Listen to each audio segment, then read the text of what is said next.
ভারত ভয়ে যুদ্ধবিরাম করতে বলেছে। ভারতকে পাকিস্তান হারিয়ে দিয়েছে ৬-০। কত কি ছড়ানো হয়েছে বাংলাদেশের দ্বারা। অ্যাকচুয়ালি এগুলি পাকিস্তান থেকেই ছড়ানো হচ্ছিল। কারণ এসব একটা ন্যারেটিভ ওয়ারফেয়ারের অংশ ছিল। যখন পরিবেশ গরম থাকে তখন তুমি যা খুশি বলে দাও। এটা সেই দেশ বলছে যাদের ক্রেডিবিলিটি পৃথিবীর কাছে নেই বললেই চলে। তারপর এইসব দেশ কি করে না, যখন জিনিসটা পুরনো হয়ে যায় আস্তে আস্তে সত্যিটা স্বীকার করে নেয় তারা। বেশি মিডিয়া কভারেজও পাবে না। আর মিথ্যা বলা তো পাকিস্তানের জন্ম থেকেই একটা, কি বলবেন, অভ্যাস। আমি ভাবছি পাকিস্তানের আলু চেটে দেওয়া বাংলাদেশিরা এবার কি বলবে? এদের কি হবে? এরা কি এটা বিশ্বাস করবে নাকি ছাগলের সাথে সহবাস করে আবার ছাগলের বংশ বৃদ্ধি করবে? আসুন, এই ভিডিওতে আমি পাকিস্তান এবং বাংলাদেশ দুজনেরই পোল খুলেছি। নমস্কার বন্ধুরা, লেটেস্ট ডিফেন্স নিউজ ইউটিউব চ্যানেলের নতুন একটি ভিডিওতে আমি ঈশানু আপনাদের সবাইকে স্বাগত জানাচ্ছি। আমার ভিডিও কমেন্ট বক্সে আপনারা অনেক রকম কমেন্ট দেখতে পাবেন। আমি মাঝে মাঝে ভাবি যে এদের মাথা কি সত্যিই খারাপ হয়ে গেছে? এমনকি এদের ইউটিউবাররা যাদের মস্তিষ্ক জঙ্গিদের থেকে কম কিছু না, তারা পর্যন্ত ভুলভাল কথা বলেছে। এই ভিডিওতে কোনো রকম বাদ বিচার না রেখে এদেরকে আমি ডিরেক্ট অ্যাটাক করেছি। কারণ লাথি খাওয়া লোকজন কখনো কথা বলে কিছু হয় না। প্রথমে যার কথা বলবো এ হচ্ছে ডিফেন্স অ্যানালাইসিস বাংলাদেশের অ্যাডমিন বদরুদ্দিন। সিরিয়াস বলতে গেলে এর শিক্ষা চেতনা একেবারে জঙ্গিদের মতো। পুরোপুরি পাকিস্তান না চীনের দালাল। এর প্রত্যেকটা ভিডিওতে ভারতের নামে মিথ্যা কথা থাকবেই। যখন থেকে ভারত পাকিস্তানের কনফ্লিক্ট শুরু হয়েছিল তখন থেকে বিভিন্ন পোস্টের মাধ্যমে মিথ্যা কথা ছড়িয়ে গেছে। কিছু পোস্ট এবং এদের মাইন্ডসেট আমি আপনাদের কাছে তুলে ধরছি। প্রথম পোস্ট: ভারত কিছু সময় পূর্বে পাকিস্তানের ভূখণ্ডে ব্যালিস্টিক মিসাইল দিয়ে আক্রমণ চালিয়েছে। অন্তত ২-৪টি ঘাঁটিতে এই আক্রমণ হয়েছে। এর মাঝে রয়েছে বিমান ঘাঁটি। পাকিস্তান খুব শীঘ্রই আক্রমণ করবে বলে নিশ্চিত করেছে ডিজিআইএসপিআর। ভারত ২-৪টি ঘাঁটিতে আক্রমণ করেছে ভাই, ১২টির বেশি ঘাঁটিতে আক্রমণ করেছে। আর এই বলছে ২-৪টি।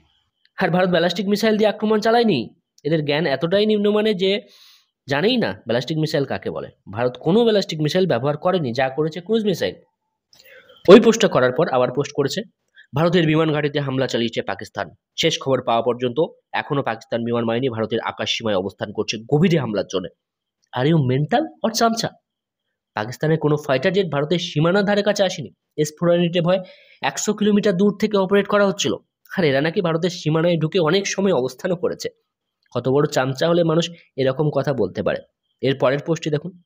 ভারতের মান সম্মান সব শেষ। একের পর এক ভিডিও আসতেছে এবং অফিসিয়াল তথ্য আসতেছে। Su-30MKI রাফেলে ধ্বংস হয়ে গেছে কনফার্ম। বাকিগুলি ধারাবাহিকভাবে নিশ্চিত করব। ভারতের একটি রাফেলে ডাউন হয়েছে, সেটা আমরা দেখেছি, সেটা আমরা জানি। কিন্তু ভারতের Su-30MKI ডাউন হয়েছে এর কোনো রকম প্রমাণ নেই। আর এর প্রমাণ হিসাবে এই ব্যক্তি যে ছবিটা দেখিয়েছে সেটা পাকিস্তানের মিরাজ 3 or 5 অথবা যে F-17 ব্লক 3 এর। এ নিয়ে আমি আগেও ভিডিও বানিয়েছি, না দেখলে দেখে নিতে পারেন। নিজেকে ডিফেন্স অ্যানালিস্ট বলে, আর এদিকে ফাইটার জেট ইঞ্জিন সম্বন্ধে জ্ঞান নেই। ফাইটার জেটের ইঞ্জিনের এক্সজস্ট পার্টকে গোল করে কি বোঝাচ্ছে? সেটা কি Su-30MKI ইঞ্জিন? বাকিগুলি নাকি ধারাবাহিকভাবে নিশ্চিত করবে। সেখানে কোনো রকমই আর ভিডিও কিন্তু আসেনি, মানে আর কোনো তথ্যই এর কাছে নেই। এই পোস্টটা দেখুন। চীনের সাথে স্বপ্নেও ঝামেলা করতে ভয় পায়, পাকিস্তানের কাছে মার খেয়ে এখন বাংলাদেশের সাথে যুদ্ধ শুরুর পায়তারা শুরু করেছে ভারত। কতটা অসভ্য অশিক্ষিত হলে এমন পোস্ট করতে পারে? এদেরকে ইতিহাস পড়ানো হয় ঠিক পাকিস্তান যেভাবে ইতিহাস পড়ে ঠিক সেভাবে। এর বেশি কিছু বললাম না। টুইস্ট ভিডিও শেষের দিকে আছে, শেষ পর্যন্ত অবশ্যই দেখতে থাকুন। এত পর্যন্ত যদি ভিডিও দেখে থাকেন তাহলে লাইক করে দিন এখনই। আসল ভিডিওতে আসি। এরকম প্রায় সব বাংলাদেশি নিউজ চ্যানেল ইউটিউবাররা সবাই ভুলভাল নিউজ ছড়িয়ে দিয়েছে ইনকাম করার জন্য। কারণ এরা জানে বাংলাদেশের বেশিরভাগ জনগণ ভারত বিরোধী, এবং আপনি যদি ভারত বিরোধী পোস্ট করেন, ভারত বিরোধী ভিডিও বানান, তাহলে সেখানে ভিউজ আসবেই। আর এইসব ভুলভাল নিউজের জ্ঞান নিয়ে এসে এখানে ভুলভাল পাবলিক কমেন্ট করতে চলে আসে। এদের মুখ লাগাতে ইচ্ছা হয় না, আবার কিছু না বললেও নয়। কমেন্টের ভাষাটা দেখুন শাহিন আলমের। ঠাপ খেয়ে লজ্জা হলো না তোদের? বাড়িতেই এদের ঠাপের চল আছে তো, তাই ঠাপ কথাটা সবসময় ঠাপিয়ে ঠাপিয়ে চলে। পাকিস্তান নিজে স্বীকার করেছে ভারত তাকে এত ঠাপ দিয়েছে যে শেষে ছেড়ে দে বলে চিৎকার শুরু করে দিয়েছিল। শেষে ভারত ছেড়েও দেয়। এমনই ঠাপ খেয়ে বাংলাদেশের জন্ম হচ্ছে। বালুচিস্তান সিন্ধ কবে জন্ম নিয়ে নেবে তার কোনো ঠিক নেই। কামরুল বলছে দাদা মিথ্যা কথা ছাড়েন। কোনটা মিথ্যা কথা ভাই? আমি বলেছিলাম না লিঙ্ক দিতে, বিদেশি আর্টিকেলের লিঙ্ক দিয়েছে দেখুন। কি নামের? মহাশয়ের নাম হচ্ছে লিটন আহমেদ। এগুলো লিঙ্ক। আবার বলছে গরুর মূত্র খাওয়া ব্রেন নিয়ে দেখ, অশিক্ষিত। তোদের দেশের টিভি সাংবাদিক আমাদের দেশের ক্যানভাসার, বুঝলি? রাস্তার ধারে মোড়ে লাখ লাখ মানে এরকম কত নাকি রাস্তার ধারে ঘুরে, মানে কতটা নির্লজ্জ প্রজাতি। সকাল সন্ধ্যা ছাগলের সাথে সহবাস করা পাবলিক হ্যাশট্যাগ দিয়ে বলছে নাকি লিঙ্ক। এরা এটুকু জানে না লিঙ্ক কাকে বলে আর হ্যাশট্যাগ কাকে বলে। ঠিকই বলেছে, রাস্তার মোড়ে মোড়ে লাখ লাখ পাবলিক লুঙ্গি পরে রিক্সা নিয়ে দাঁড়িয়ে থাকে, আর এরা পাকিস্তান থেকে সংবাদ নেয় আর সত্যি মনে করে এটাকে চালান করে দেয়। এই সেই লিটন আহমেদ আবারও কি বলছে দেখো, গরুর মূত্র খেয়ে খেয়ে এই ইউটিউবারের মাথা নষ্ট হয়ে গেছে। দাদা তুই আরো রিচার্জ করে তারপর চ্যালেঞ্জ জানাতে আসবি, আমি লিঙ্ক দিচ্ছি, দেখে নিস মোগা। যে বাংলা লিখতে জানে না, রিসার্চকে বলে রিচার্জ, সে আমায় জ্ঞান দিচ্ছে। আর আজ পর্যন্ত তার লিঙ্ক কিন্তু এখনো এসেই পৌঁছায়নি। মানে বুঝছেন এদের কাছে লিঙ্ক কোন পর্যায়ের? এখনো পর্যন্ত একটা লিঙ্কও, ভারতের 5টি জেট শুট হওয়ার লিঙ্ক দিতে পারেনি। আবার এই পাবলিক লিটন আহমেদ বলছে এই অশিক্ষিত ইউটিউবারের উচিত বিবিসি, সিএনএন, আল জাজিরা এইসব নিউজগুলো দেখা আর তাদের বিশ্লেষণ শোনা। তারাই তো বলে ভারত ভয় পেয়েছে। চাওয়ালা মোদিকে বাঁচানোর জন্য সান্ত্বনা নিউজ না করাই ভালো। বলছি কোন নিউজে বলেছে ভাই ভারত ভয় পেয়েছে? একটা দুটো এরকম সাপ্লাই কর না, আমরাও একটু দেখি, আমরা একটু আনন্দ নিই।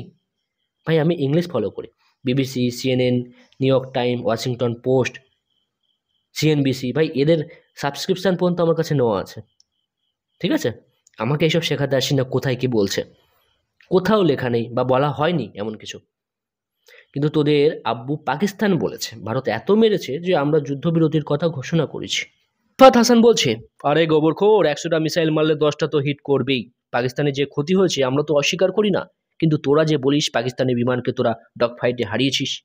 প্রথমত ছাগলের সাথে মুরগির সাথে সহবাস করা জাতি উটের মুখকে সকাল সন্ধে পান করা বর্বর পাবলিকদের বলতে চায় 100টা মিসাইল মানে বুঝিস পুরো বাংলাদেশের মিলিটারি ইনফ্রাস্ট্রাকচারকে ধ্বংস করে দেওয়া যায় এই 100টা মিসাইল দিয়ে। আর ভারত 100টা মিসাইল মেরেছে তোকে কে বলেছে? মাত্র 17টা ব্রহ্মোস ব্যবহার করা হয়েছে। ভারত যে কটা মেরেছে সেই কটা আঘাত করেছে। 100টা মারলে 10টা লাগবে? আরে 10টার বেশি তো এয়ার বেসে অ্যাটাক করা হয়েছে, আর সেখানে কতবার অ্যাটাক করা হয়েছে সেগুলো দেখ। কে যে তোদেরকে এইসব খবর দেয় বুঝি না। তারপর বলবো আগে ডগ ফাইট কাকে বলে সেটা জেনে। আর ভারত কোনোদিনও বলেনি যে ডগ ফাইটে পাকিস্তানের ফাইটার জেটকে শ্যুট করেছে বা হারিয়েছে। যা হয়েছে বিভিআর এঙ্গেজমেন্টে হয়েছে। যারা জানেই না ডগ ফাইট কি তারা কমেন্টে বলছে এসব, ভাবা যায়? এরকম অনেক কমেন্ট আছে, যত দেখাবো ভারতীয়দের রাগ হবে, কিন্তু জানাটা দরকার। এবারে আসি আসল নিউজে।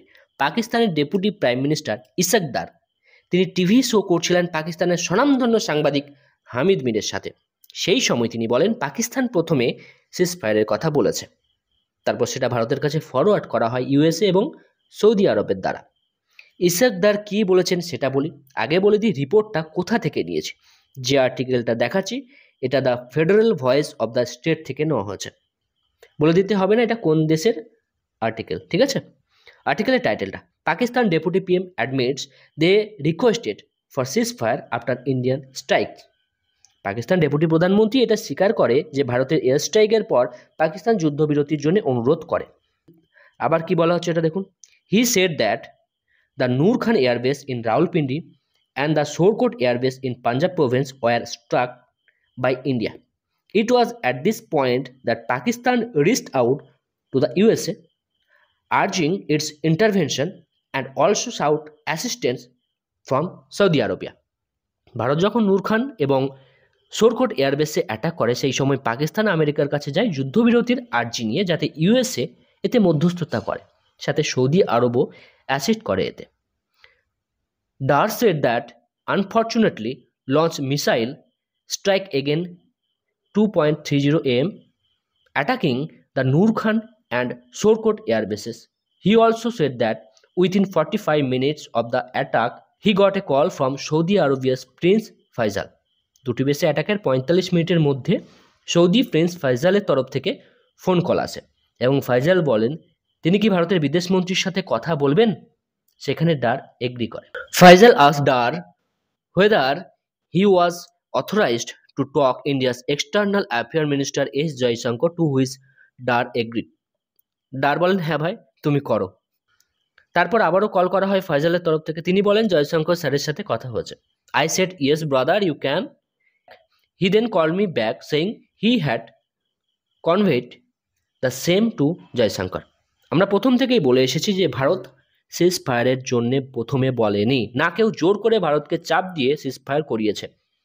যখন কোনো দেশের যুদ্ধ হয় একটা দেশ মধ্যস্থতা করে যে একটা দেশ কি বলছে সেটা অন্য দেশকে জানানো, তারপর দুই দেশের হেড বা মিলিটারি পার্সোনালরা ডিসিশন নেবে কি হবে না হবে। তেমনই এটা হয়েছে, পাকিস্তান সিজ ফায়ারের জন্য প্রথমে এগ্রি হয় এবং সেটা ইউএসএ এবং সৌদি আরবিয়া ভারতকে জানায়। ভারতের তরফ থেকে বলা হয় পাকিস্তানের ডিজিএমও যেন ভারতের ডিজিএমওকে কন্ট্যাক্ট করে, এবং সেটাই হয়েছে। পূর্ব পাকিস্তানের ছেলেরা বাপের এই আত্মসমর্পণ, বাপ বলবো না বাপ তো অ্যাকচুয়ালি আমরা তৈরি করেছি, তো আত্মসমর্পণ কি মেনে নিতে পারবে? এতদিন তারা জেনে এসেছে ভারতকে মার দিয়েছে পাকিস্তান, এখন পাকিস্তান নিজেই বলছে তারা মার খেয়েছে। এটাই হচ্ছে সত্যির সাথে থাকা আর মিথ্যার সাথে থাকার মধ্যে পার্থক্য। আগেও বলেছি যে সত্যি একদিন না একদিন সবার সামনে আসবেই, এসেও গেছে। তো এই ছিল একটি ভিডিওটি যদি ভালো লেগে থাকে অবশ্যই লাইক করুন, বন্ধুদের সাথে শেয়ার করবেন। দেখা হবে নতুন একটি ভিডিওতে নতুন টপিকের সাথে। ততক্ষণ সবাই ভালো থাকবেন, সবাইকে ভালো রাখবেন। ধন্যবাদ। জয় হিন্দ, বন্দে মাতরম।